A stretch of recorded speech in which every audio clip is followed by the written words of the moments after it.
Okay, everybody, and of course, good morning to you once again. Welcome to Exploring Buddhist Concepts right here on New Era TT Radio, Net Radio, as we take you above and beyond. Of course, inside of this segment on a Thursday, we are joined by Kasi Senghor, and Kasi is our host, and we want you to stay with us. We want you to get involved. You could send your comments, you can make a call, and you can chat with Cassie a little later on inside of the program. But Cassie, good morning to you. How are you doing? Good morning, Mr. Charles. I'm doing, I don't know how, but I'm doing. You're not sure, but you're just doing. Yeah, I ain't so sure how I do. I just Uh, do. all right. Yeah, Well, just keep doing. That's the main thing. You just keep doing. yeah, I got to because, I mean, you are in the mainstream there, in the main media, and people are already connected to items of a different nature and a bigger, a different scale.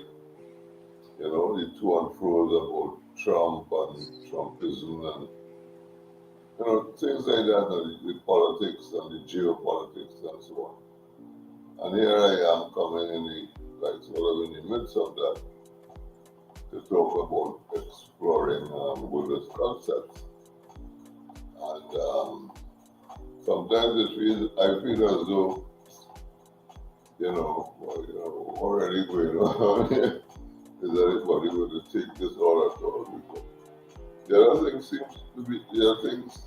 seem to be so important and so pressing and demanding, of our attention that what is being done here could easily be lost.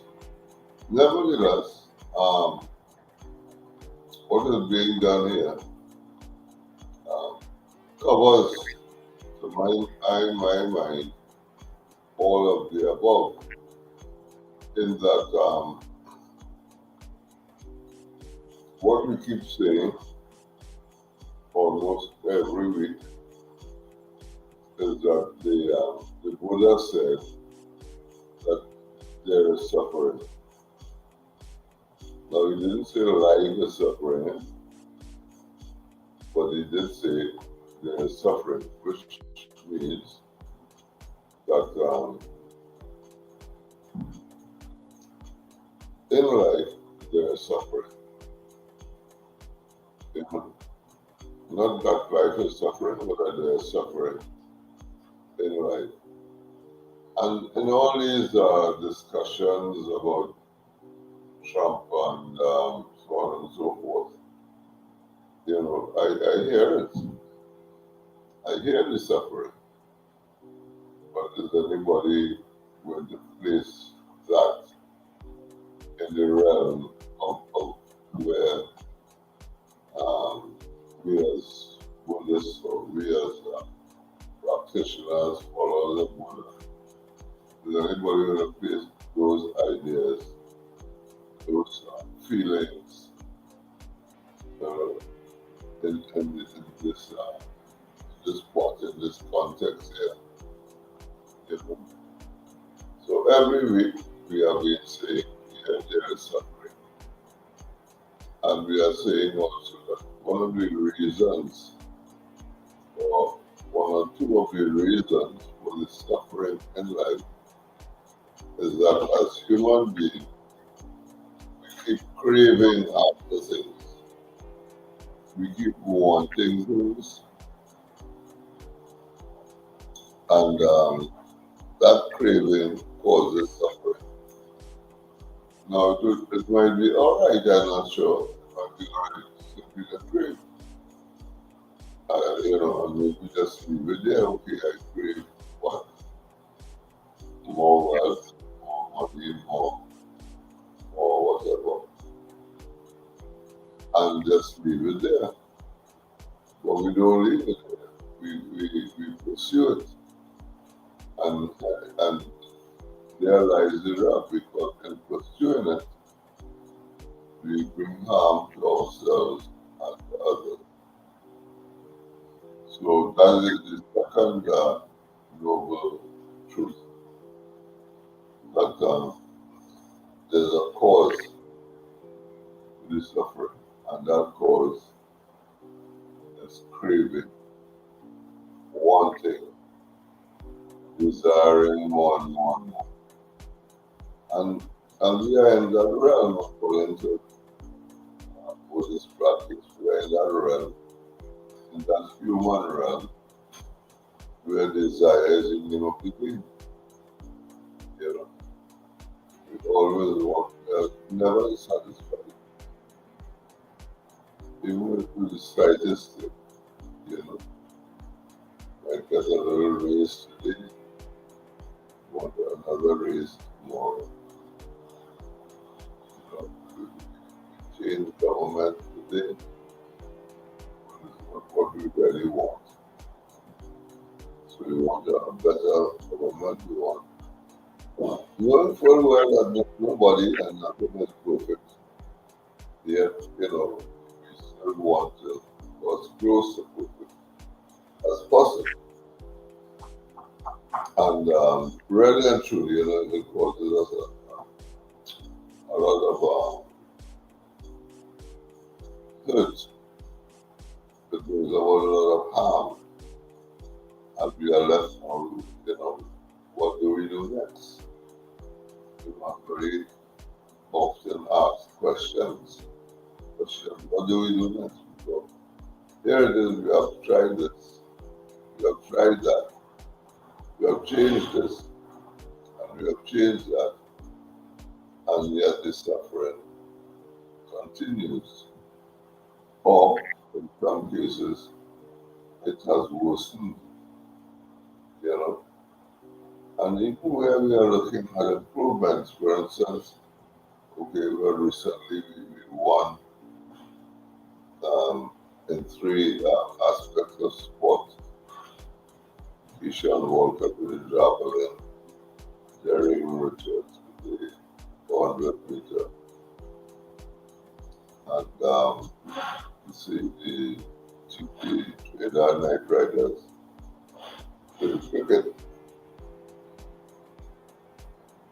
And I know, well, I only joined the radio. I joined radio this morning late, and I think I heard Dabali talking about a group that has been regularly sponsoring sports, has been an integral part of keeping sporting personalities, sporting arena, physical arena alive. And apparently they have pulled out already. Not just going to pull out or the talks about pulling out. They have already pulled out. So I think whatever they were doing before in terms of sponsorship is no longer there, and this is coming. Yes, as we are celebrating. Yes, as we are giving out awards to these athletes for bringing us joy as a nation. So, right in the midst of hearty celebrations, that we see suffering. One thing, and again, the question is, what do we do now? You know, who will take on this slack? Who is going to do what that entity was doing in terms of sponsoring people and keeping physical, maintaining physical structure and that sort of thing. And this is how it goes, you know, this is how it goes in our lives. You know, it's again, it's present, it's not that life is suffering, but that there is suffering in life. And tomorrow, on the Charles's program, we are going to hear more about more suffering. I don't know how far we're going to do it, whether those vendors pay an air or not. You know, the pension age and I mean, just seems to be ad infinitum. And as such, then, at my age, I really, at times when I just feel like, look, I could just turn off everything and forget about the world and, just continue to practice meditation, talk to really only those who I want to talk to, listen to really only what I want to listen to, It's not as easy as that, because, for that instance, you put on your cell phone sometimes guiding you as to what you should look at, what you should see. Sometimes you put on your cell phone to do A, and you find yourself quite down in R, and you ain't touch A yet, because what happened between B and R is so interesting. And you just go on, by pell-mell into watching this, watching that, recording this, sharing that, and what you really came to do with A is put aside until hey, you really come to do this and that. I mean, this is my experience, and I believe I've been spoken to many people. This is their experience also. For elderly people like myself,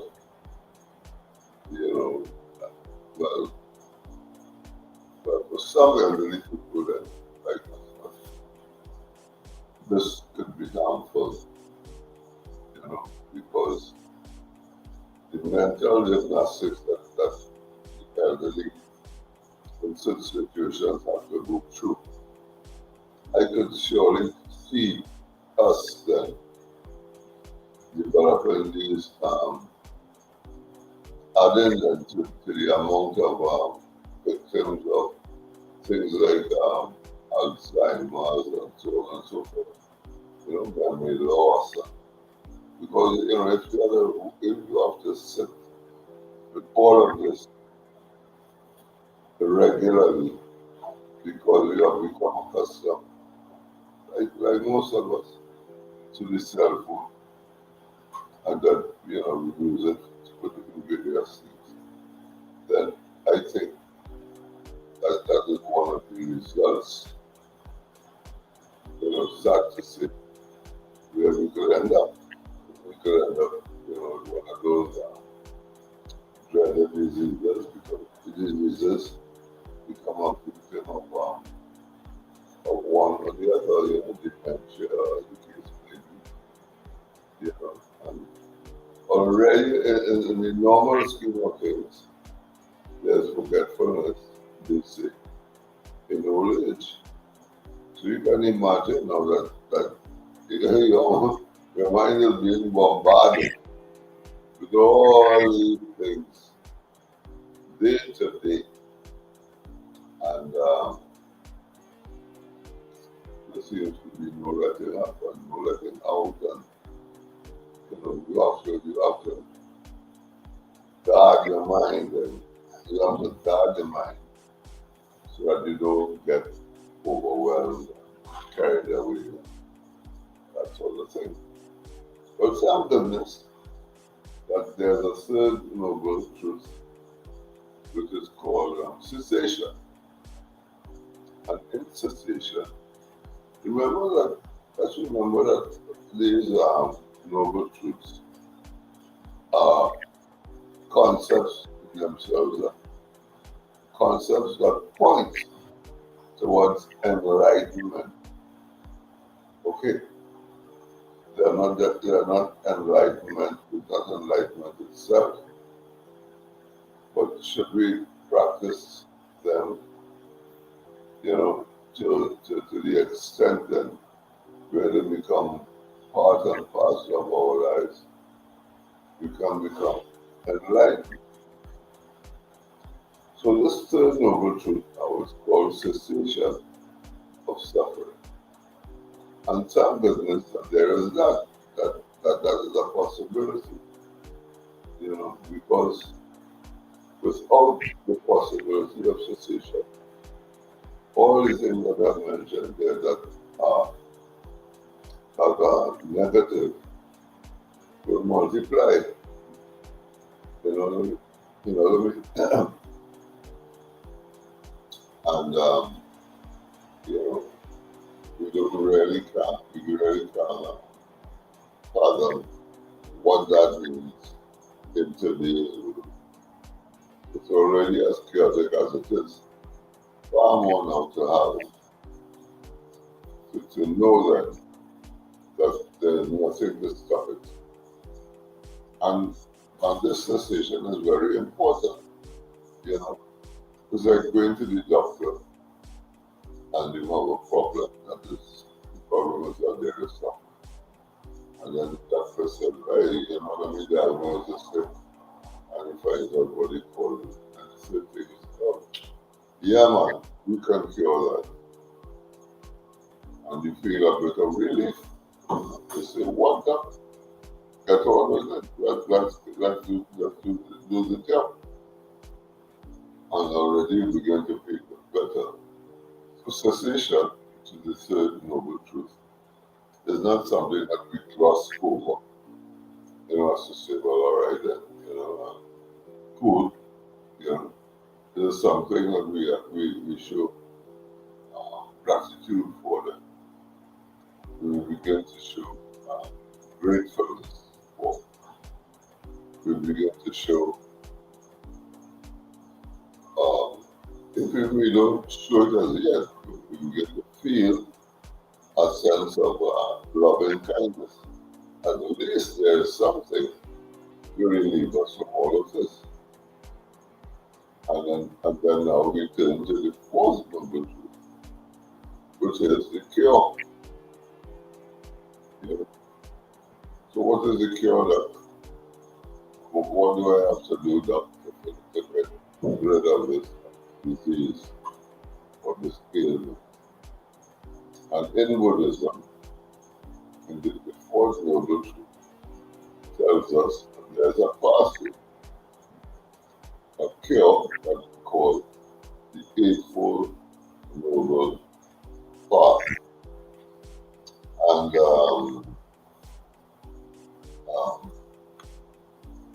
I was hoping that we could get a little diagram shared on today's program, where we could take a look at a diagram.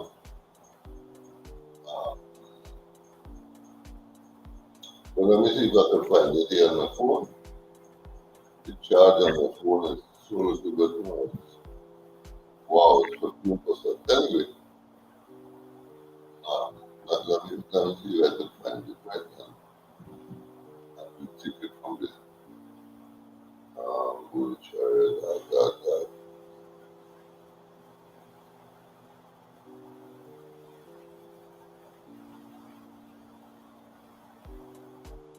Google chart. All right, in the meantime,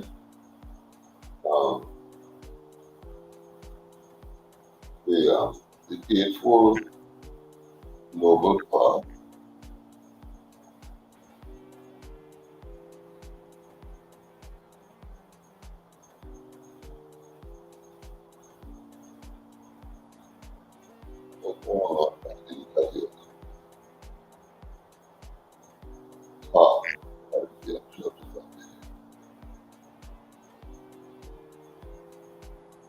right here. Okay, so the Eightfold Noble Path consists of right view, which is the first step in the Noble Path. And right view is very important, and it's placed as the first step because without it, we'll be stumbling around. We're not going to be able to see we want to see things as they really are. We want to see things as they really are. Because when we do that, we develop a clarity for everything else to follow.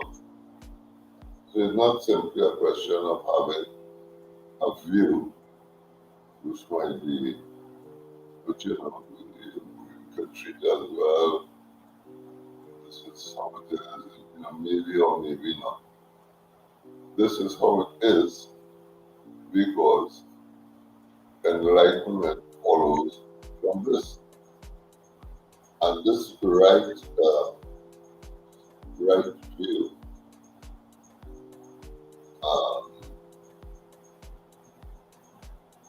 okay, this right view, knowing and understanding the Four Noble Truths. So we go back to the Four Noble Truths now, and that the first view is about that, is about knowing and understanding these Four Noble Truths. So even though I attempted to describe and or explain the Four Noble Truths, there is much more depth to these truths, these noble truths, that I could ever give out to you. Because even our teachers were constantly giving talks and so on, pointing to the fact that there is much more to it than even what they are saying. And because there is much more, we have to continually keep going back, studying more, training more, doing all these necessary things so that we can understand fully, or as fully as possible, what these truths are really telling us. So that's the first step in the Eightfold Noble Path, right? And then there is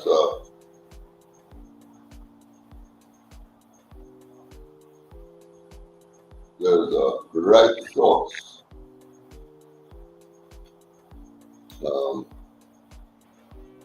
Caring for others,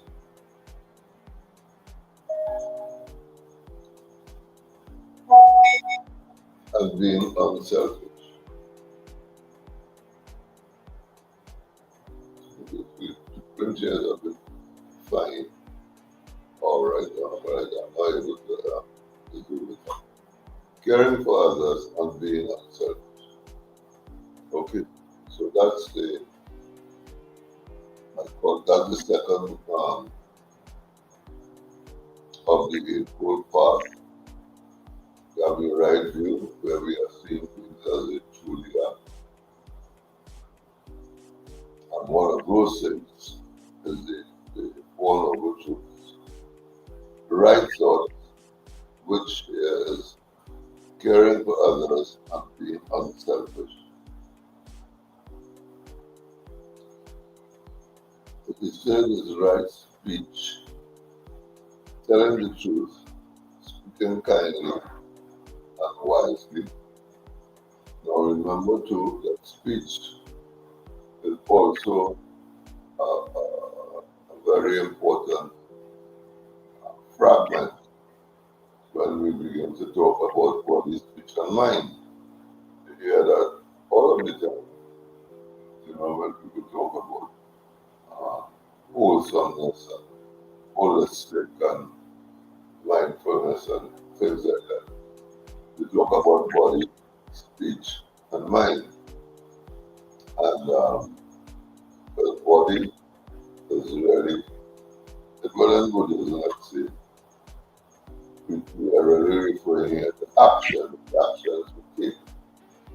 Speech, of course, is about what we speak out, and mind is about what we think.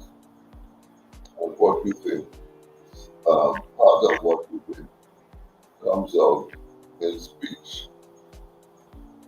It is simplified here as telling the truth, speaking kindly and wisely. Now, let us not just take these words at surface level and leave it there, it's, well, I will be always telling the truth. I speak kindly and I speak wisely, to a certain degree, and we kind of satisfy ourselves that we're right. So, practicing right speech, but there's a lot more to it than that. Today we're not going to go, we're not specifying that. We will talk around it, so, as far as we can. We're not going into much depth. So the depth that we can go surrounding these things. And then there's right action, as I said, which is about the body. So it's not to harm others, to steal or to cheat, according to this diagram. Now, let us remember that there are many diagrams about the Eightfold Path that show us different aspects of it.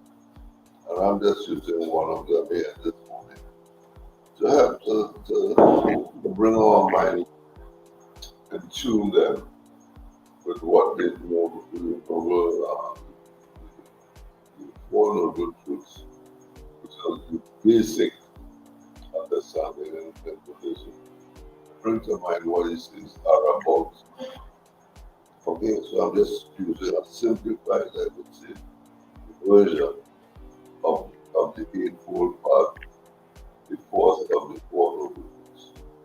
Then there's right livelihood, working to the best of your ability and being in a job that does not harm others. I remember long into Delhi many years ago, of being told that, people who can have a mission comes from whatever camps or whatever. Places like that would be ammunition and so. As practitioners, we should not be there. We should also not be there where they're just slaying up animals, they're not putting a shop, and that sort of thing. So these two areas are definitely corners with regard to rent, livelihood, But then again, in today's world, decline in livelihoods are so very useful to our existence that, feel like we cannot do without them. And because of that, people misuse them, corrupt them, and have us falling into all kinds of traps and money traps and social traps and ethical traps, those kinds of. And the people involved in those livelihoods apparently they have, I am sure, because I remember growing up as a child, I can remember where doctors, for instance, had to spend 7 years or something like that before you could become a doctor. And lawyer had to spend X amount of time before you could become a lawyer. And that doesn't seem to be the case today at all, And therefore, even those are right livelihoods, those can be seen as right livelihoods, yet they are being used incorrectly. Question again, what do we do? What do we do? Well, if we are in situations where we can't help but go to a lawyer, situation where we can't help but go to a doctor. We expect then ethical standards, and that we will be told exactly system about our condition. Yeah, we will not be, what to say, used to get to just simply make money off of our heads, and that sort of thing. And we, right, and so the next one is right effort, working hard to keep the Eightfold Path. All right, so you kind of curling back on yourself here, right effort. And it's exactly that, it's not that we make an effort to keep up or to maintain a certain standard of things, or make an effort to avoid this and that, to avoid the pitfalls of life. But because the pitfalls are there anyway. We are going to experience them and getting away from them. But here we are, with the right effort, working hard to keep to the Eightfold Path. Right mindfulness, oh boy, we have said so much about that over time and even today, where mindfulness is, the wholesome student, the wholesome attitude of being present with whatever we are doing. And I like to use the example of washing wares, where we can actually feel the water, feel the soap, feel the wares that we are washing, see the process, knowing that we are standing on our feet, and everything else that goes with it. Mindfulness is that, and to the extent where we can do that with any of the activities that we engage in, we are practicing right mindfulness, which is being aware of the effects of thoughts and actions. Being aware is the key word say. The awareness that is important. In the beginning, being able to stay aware is not even something that we think about, consider, contemplate. We kind of take it for granted, but I'm going to wash the wares and blah, blah, blah, blah, blah. But for those of us who want to really train the mind so that we can have right thoughts, right understanding, right view, right speech, etc. Things like being mindful while washing wares, etc. come in very, very useful, because they will not, the mind will not simply stay in that one groove then of washing wares, but extend out to writing letters, to speaking to others, to taking action where action is necessary, etc. So mindfulness, right mindfulness, another important ingredient on the Eightfold Path. Then we have right concentration, which is the last of the Eightfold Path. Peaceful state of mind gained from following the path. So it is placed here as though as a completion of the path. But what does it entail?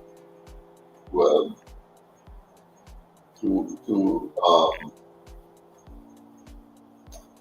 use the word achieve.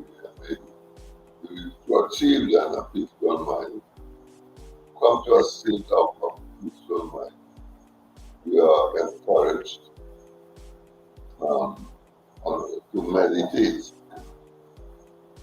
and to meditate on a daily basis because the mind is such that we could start today and forget tomorrow, or not only tomorrow, but it's afternoon.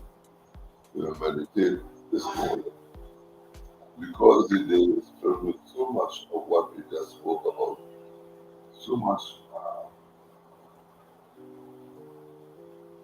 let's say, discordant speech. I don't want to go too harsh. Let's say discordant speech. The mind is filled with effort in the wrong direction. The mind is filled with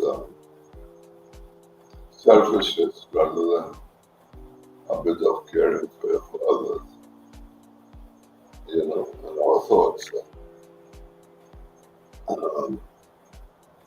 Did I mention speech here? Mind goes off into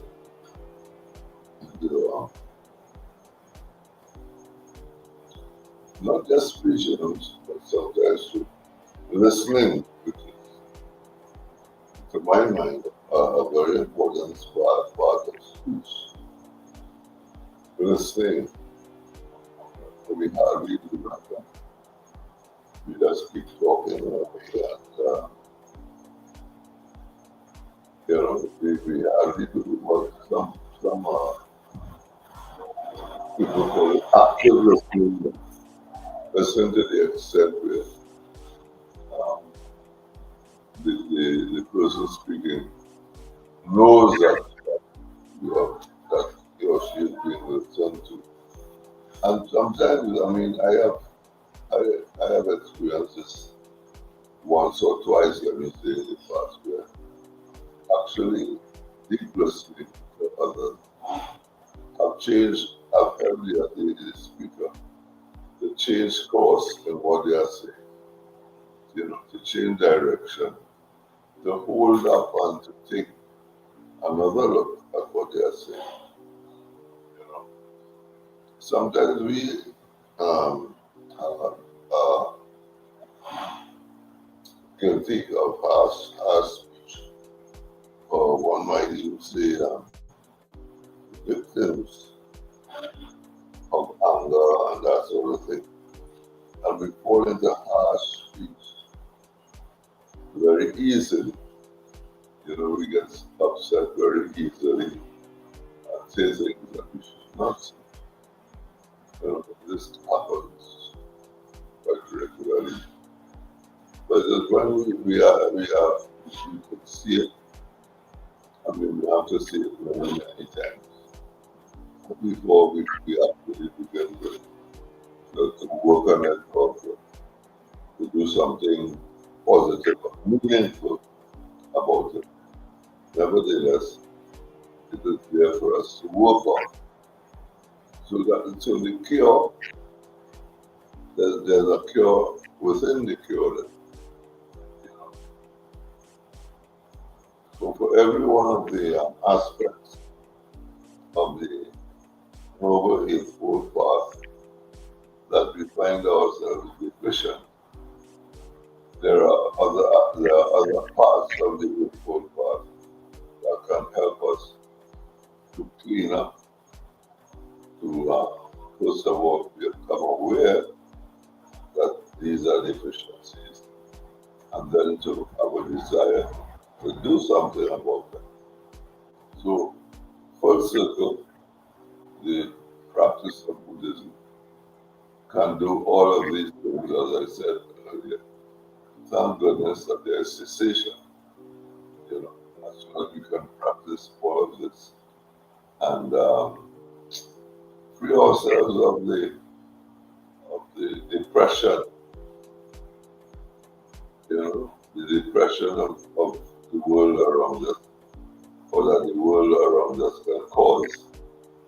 We also have some fears that we listen to um, daily, on a daily basis, whether on from whatever media, whether the mainstream media, social media, wherever, conversations, uh, panic buttons that people might press, you know, we can come out of them quite easily. Well, I was not going to take that one, not quite easily, but with right effort, with right concentration, with right action, the true right livelihood. Any of these means, we can emerge out of the depression, out of the fears that are created on a daily basis by our regular day-to-day life. So I hope that this morning we be able to turn this wheel, which we call the Buddhist wheel, or the wheel of the Eightfold Path. I have been able, I hope that I've been able to turn it to such an extent that it makes a little more sense to those of us who find ourselves in a depression, and having, being afraid, those of us who find ourselves becoming upset ever so often, or very easily. So whatever the defilement that might be, or whatever the situation might be, that is not helpful at all, but rather harmful. I hope that what we have listened to concerning the turning of that way is helpful to working ourselves out, or at least we're seeing that there's a way out of the suffering that life presents to us all day to day. And then moment to moment, the one minute we are right there and enjoy, and the next minute the drug is put from under us, and we experience sadness. Because to end it off this morning, even though I spoke about the sports, the joy that the sports brought and so on, there were quite a number of deaths, a number of murders, and some ordinary deaths. People died from this or that, prominent people, people who were loved by the groups that they were in, you know. So, and we don't know when. And they bring us, they make us feel so badly for ourselves. Because if you begin to look at yourself now, that person is gone. But if you begin to look at yourself now, you know, well, how will I go? What will my take come? You know? So this turning of the wheel helps us to look at these things with fresh eyes, and hopefully with a little more bravery, a little more courage, and we will normally sum up when looking at that, these aspects of life. So now it's what time is it? It is now 11:47. And if there are any callers, questions, and or comments, I wish you would come in and say a word or two. If not, I will ask the Charles to lead us out or are there any callers to chance? Right now, no, we don't have any. 'Cause I don't have any All right. Well, messages inside our. what I'm going to do, because I know we have a few more minutes, and I like to use up all the time that there is. I don't like to know whether there was this amount of time and we didn't use it, because there's so much to be done, so much work to be done by us all. And so I am going to simply um, guide myself and hopefully guide those out there who are listening in a little meditation. Because I keep saying that is the foundation of it all, that is the main practice. So if we can sit up and feel our feet on the ground, um, we can feel our sit bones on the chair that we are on. This is for people who can be seated. If you are standing, well, you can still feel your feet on the ground. If you are lying down, well, you can feel your entire body on the bed or mat or wherever you are on the ground. And but the idea is to become aware of bodily positions. So feeling the feet on the ground, feeling the buttocks on the chair, feeling the arms on the legs, the weight of the arms on the legs, feel the pressure of the clothes on the skin. If for some of you this is new and or never thought of the clothes, feeling the clothes on my skin, well, try it for the first time. Become aware of the pressure of the clothes on the skin. Feel the air around the face and around the arms.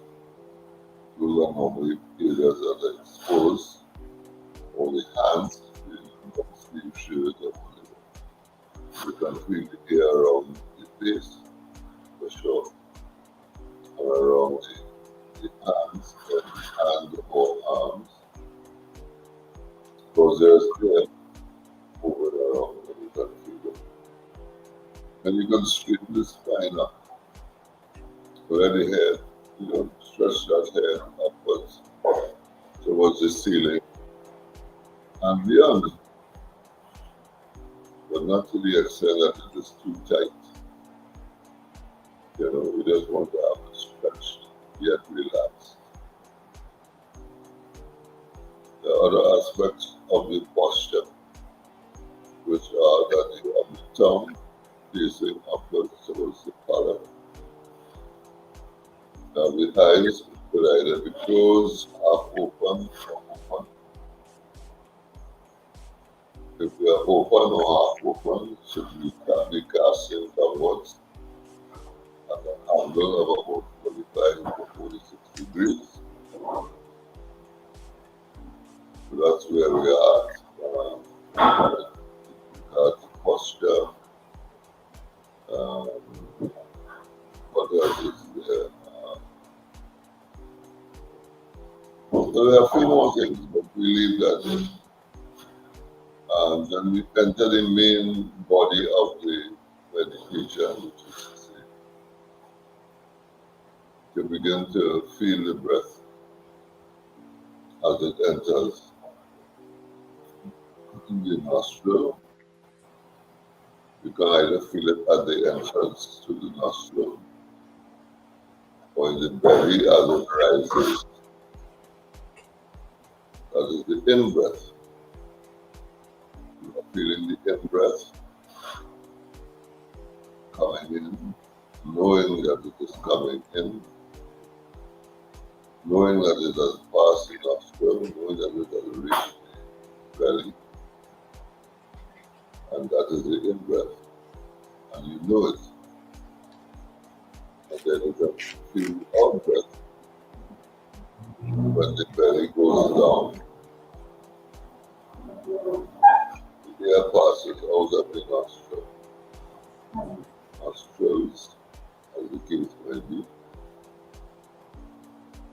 But sometimes the air, most times the air only comes through one side of a nostril. Sometimes it comes through both, but most times it's just one side, left or right. So put your palm in front of your nostril to check that. So it's going out, and you know that the air is going out. And you know it at the time that it is going out. So you are feeling the breath coming in while it is coming in, and you are feeling the breath going out while it is going out. And you can use the words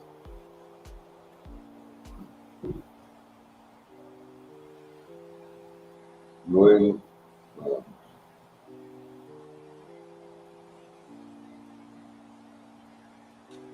I know the breath as it is going out, and I know the breath as it is coming in. You just do this for a few times, and then you can shorten it to in and out as you wish to. But remember, the knowing is the important thing. You are following the breath. You're not waiting for the breath to happen and then you run after it. If you are counting, you're not going to be counting after it. You're counting while the breath is going in or going out. More likely than not, while it is going out. Let's do that a few times. Breathing in, I know I'm breathing in. Breathing out, I know I'm breathing in, out, in, out.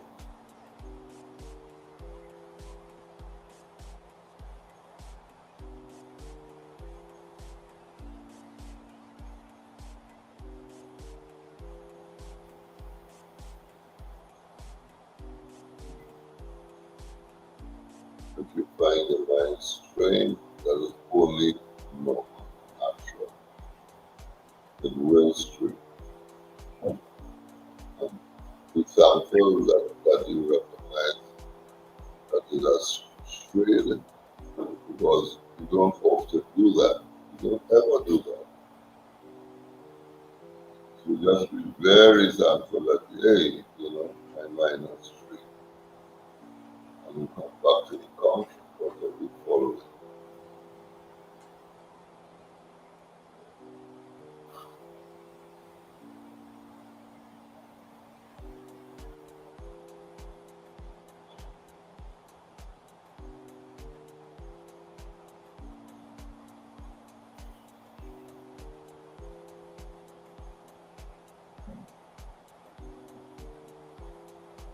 This helps to stabilize the mind, and by gentle practice, this is under the heading of right effort also, right concentration,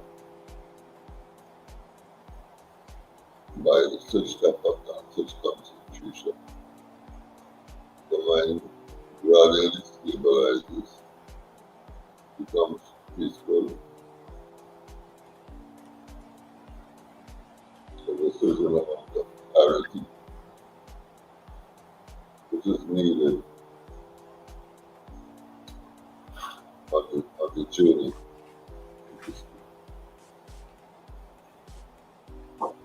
In, out.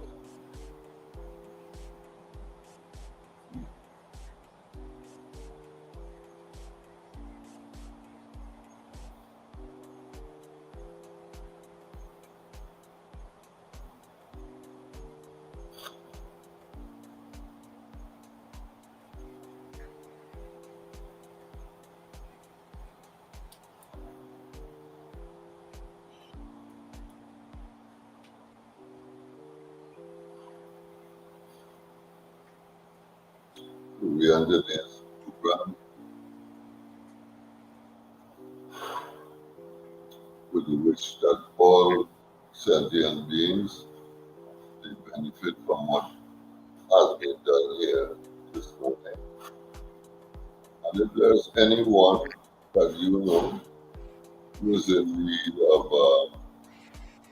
help because that person is suffering, and that person is either suffering at home or in hospital or wherever, if you have any such person, any relative and friend, if someone who you don't particularly like, as long as you know that that person is suffering, dedicate to the program this morning and what we have done to that person.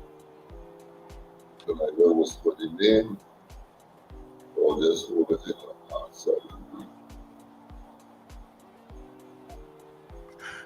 Okay, well, Kasi, that's where we're going to have to leave it for today. That's right, Sir Charles. Thank you very much. So thank you so much. And of course, this has been Exploring Buddhist Concepts. May I be filled with loving kindness. May I be well. May I be peaceful and at ease. May I be happy. May you be filled with loving kindness. May you be well. May you be peaceful and at ease. May you be happy.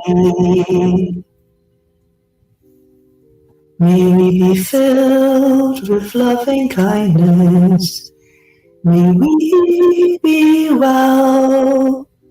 May we be peaceful and at ease.